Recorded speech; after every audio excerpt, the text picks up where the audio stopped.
한국 인터넷에서는 다양한 공포 이야기가 자주 공유되곤 합니다. 이 중 한 가지 이야기를 길게 풀어보겠습니다. 서울 외곽의 한적한 마을에 오래된 5층 건물이 하나 있었습니다. 1980년대 산업화가 한창일 때 지어진 이 건물은 시간이 흐름에 따라 점점 낡아지며 사람들의 발길이 뜸해졌습니다. 몇몇 집주자들도 있었지만 대부분의 층은 비어 있었고, 특히 4층은 폐쇄된 채로 오랜 세월 동안 사람의 흔적이 없었습니다. 이 건물에 대한 소문이 두려움을 자아내기 시작한 것은 2000년대 초반부터였습니다. 동네 주민들은 간혹 밤이 깊어가면 4층에서 희미한 불빛이 새어나오고 흐릿한 여인의 웃음소리가 들린다고 수군거리곤 했습니다.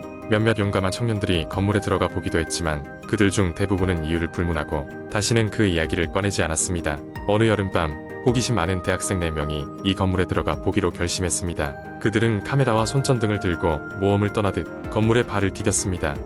1층 로비는 먼지로 뒤덮여 있었고 오래된 엘리베이터는 작동하지 않는 듯 보였습니다. 그들은 계단을 통해 한 층씩 올라가 보기로 했습니다. 2층과 3층은 텅 비어 있었고 벽에는 낙서와 오래된 전단지가 여기저기 붙어 있었습니다. 하지만 4층에 다다랐을 때 그들은 알 수 없는 차가운 기운을 느끼기 시작했습니다. 문은 닫혀 있었지만 안쪽에서 누군가의 인기척이 느껴졌습니다. 망설이던 그들은 결국 손전등을 비춰 문을 열었습니다. 그곳은 그들의 예상과 달랐습니다. 40년대 스타일의 가구와 장식이 놓인 방은 마치 오랜 시간 동안 주인이 돌아오기를 기다린 것처럼 그대로였습니다. 네 학생은 조심스럽게 방을 둘러보았습니다. 주의 깊게 둘러보던 중 한 학생이 오래된 앨범을 발견했습니다. 그 속에는 예쁜 여인의 사진들이 가득했는데 그녀는 마치 이 방의 주인이었던 것처럼 보였습니다. 앨범을 넘기던 중 흥미로운 사진 하나가 그들의 눈길을 사로잡았습니다. 사진 속 여인은 이 건물의 4층 발코니에 서 있었고 그 뒤로는 오늘날과 같은 모습으로 낡은 건물이 보였습니다.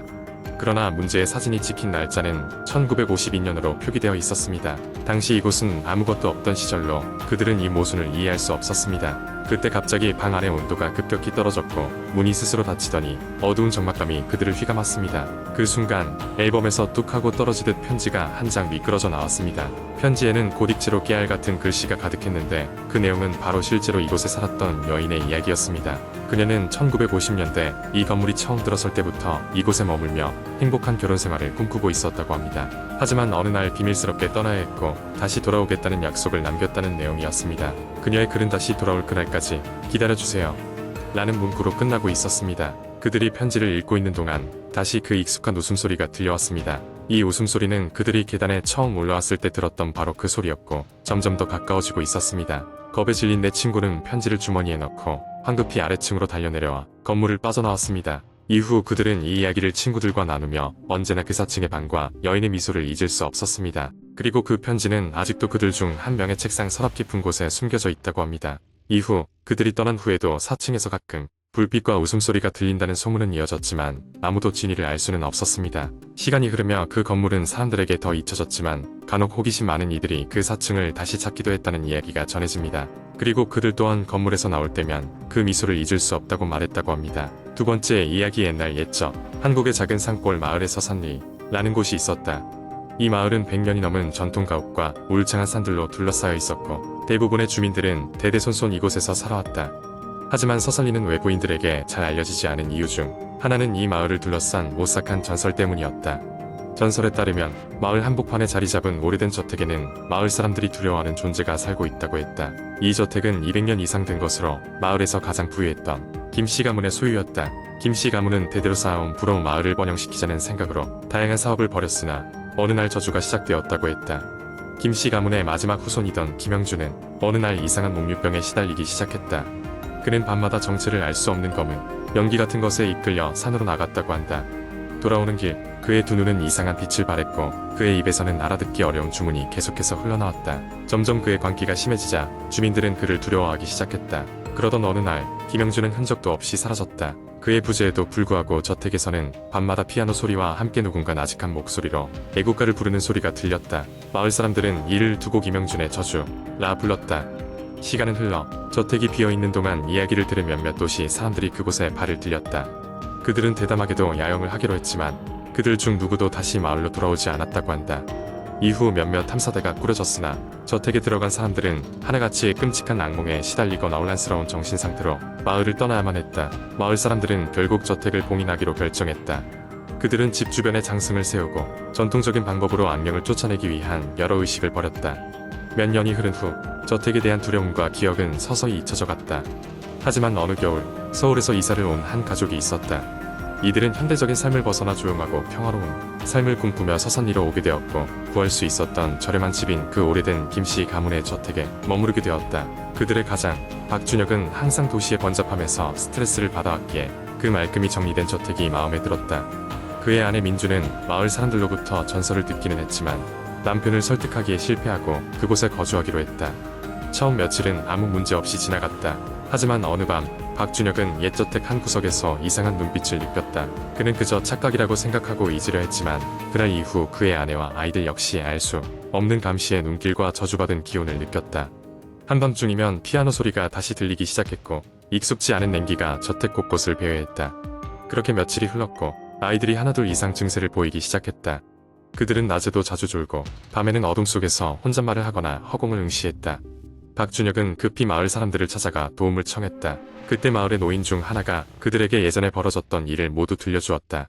박준혁은 즉시 저택을 떠나기로 결심하고 급하게 짐을 싸기 시작했다. 마을을 떠나기 전날 밤 기묘한 일이 마지막으로 벌어졌다. 저택의 모든 창문이 동시에 열리며 진한 안개가 밀려들어왔고 그 안개 속에서 흐릿하게 보이는 그림자가 나타났다. 이전과는 다른 더욱 강렬하고 날카로운 음색의 피아노 소리와 함께 그 그림자는 이번에도 다시금 애국가를 불렀다.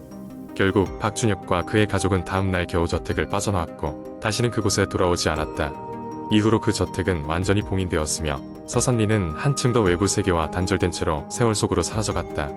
그리고 지금도 서산리를 찾아가는 자는 후회만 남길 뿐이라는 소문이 한국 인터넷을 통해 전해지고 있다.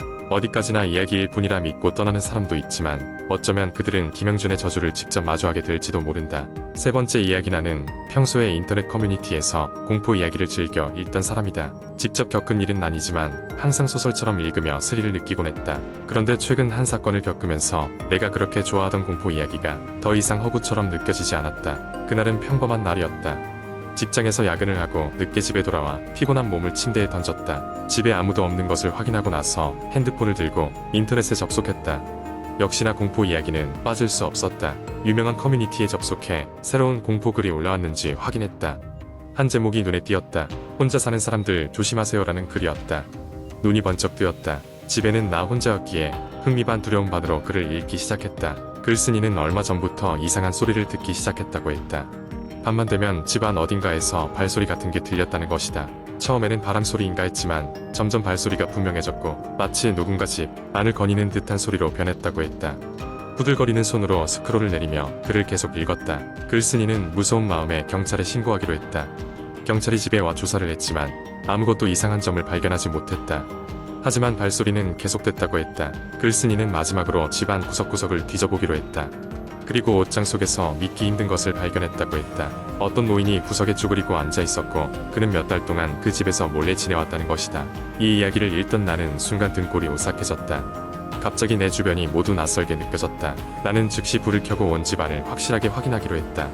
혼자라는 두려움이 나를 짓누르고 있어 더 이상 글을 읽을 수 없었다. 차근차근 모든 방문을 열고 불을 켰다. 작은 화장실, 주방, 거실, 침실까지 어느 곳에도 이상한 점은 없었다. 그날 밤은 그렇게 불안한 채로 지새웠다. 그리고 며칠 후 이 일이 꿈이었던 것처럼 일상으로 돌아와 다시 평범한 일상을 보내고 있었다. 그러나 이상한 일은 그 밤이 끝이 아니었다. 어느 날 밤 나는 거실에서 잠시 커피를 마시며 TV를 보고 있었다. 그런데 갑자기 침실 쪽에서 작은 기척이 느껴졌다. 순간 그날 읽었던 공포썰이 다시 떠올랐다. 하지만 나는 이번에 침착하게 대처해 보기로 했다.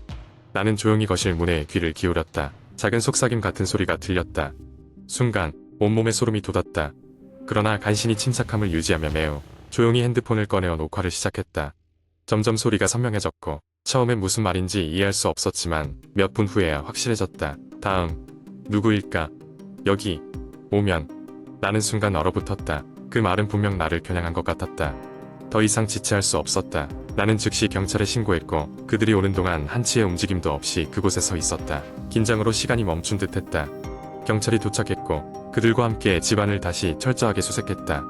한 구석에서 실행 중인 녹음 장치와 녹음 파일이 발견됐다. 그것은 누군가에 의해 미리 설치된 것이었고 그 누군가는 이미 이곳에 없었다. 며칠 후 경찰은 의문의 남자를 체포했다. 그는 근처에 살던 이웃으로 혼자 사는 사람들에게 불법 감시 장비를 설치하고 그들의 반응을 지켜보며 즐기는 이상한 취미를 가진 자였다. 경찰의 조사로 밝혀진 여러 피해 사례 중 하나였던 것이다. 지금은 모든 것이 해결되었지만 그날의 기억은 여전히 잊히지 않는다. 그리고 나는 이제 공포 이야기를 좀처럼 잊지 않는다. 때론 이야기보다 현실이 더 무서울 수 있다는 것을 깨달았기 때문이다.